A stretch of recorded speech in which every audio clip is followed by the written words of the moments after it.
If life is a mountain, most of us climb it one step at a time.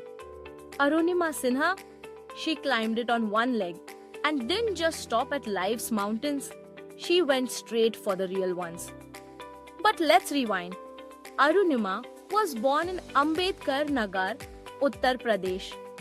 A national level volleyball player, young, athletic, and full of dreams, she had one goal: to serve the country, either through sports or uniform. She had fire, she had grit, she had a plan. Then, one night in 2011, everything changed. She was on a train to Delhi to take an exam for the CISF, Central Industrial Security Force, when a group of robbers tried to snatch her bag and gold chain. Arunima resisted. She fought back, and for that, they threw her out of a moving train, thrown at full speed into the dark. She landed on the opposite track. And then, yes, brace yourself, a train ran over her left leg. Pain? That word doesn't even come close. She lay bleeding through the night. Not a single person came to help. When she was finally rescued, the doctors had no choice but to amputate her leg below the knee. Infection had spread. Her other leg was also severely fractured. Her dreams shattered. At least, that's what the world thought. But Arunima wasn't done. Not by a long shot. Lying in a hospital bed, surrounded by silence and pity, she made a decision that shocked even her family. "I will climb Mount Everest," she said. People laughed. Some thought the trauma had made her delusional. But Arunima, she wasn't joking. She wasn't broken. She was just getting started.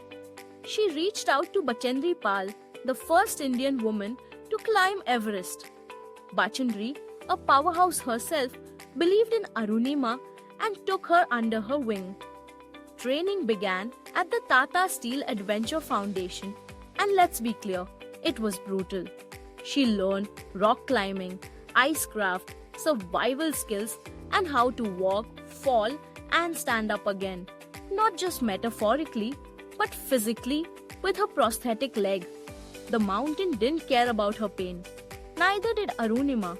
She trained for 18 months, pushing through blizzards, altitude to sickness, injuries, and doubt. And in May 2013, just 2 years after losing her leg, she began her expedition to Everest.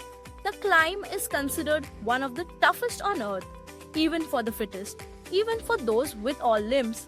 But on May 24, 2013, Arunima Sinha stood at the summit of Mount Everest.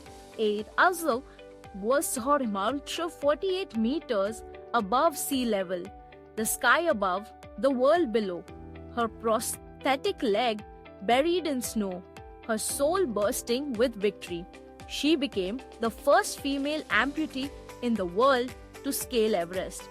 Poop! But she didn't stop there.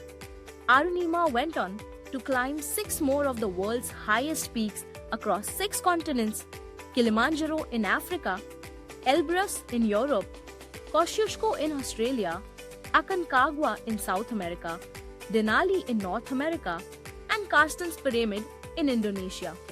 Because one mountain was never enough, not for someone who had already conquered the biggest one, herself. Today, Arunima is not just a mountaineer. She's a Padma Shri awardee, a motivational speaker, and the author of Born Again on the Mountain.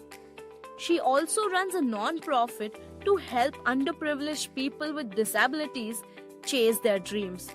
She turned tragedy into triumph. She turned pain into purpose. She turned the question, "Why me?" into "Try me." So, what is the lesson?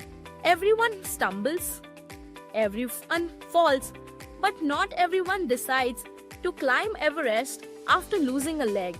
Arunima Sinha didn't wait for the world to believe in her.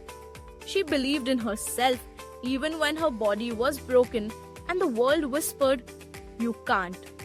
And she answered with, "Watch me."